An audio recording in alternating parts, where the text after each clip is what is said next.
Hello, in front of me I've got Snapchat.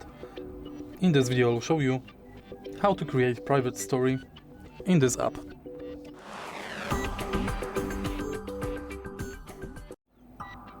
In the beginning, let's go to your Bitmoji and now select My Stories.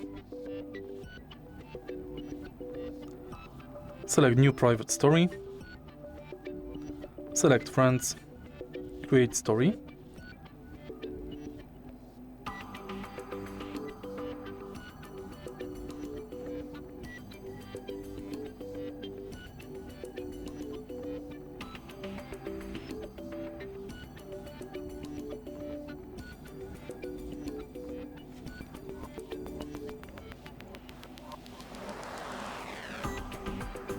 And it's done.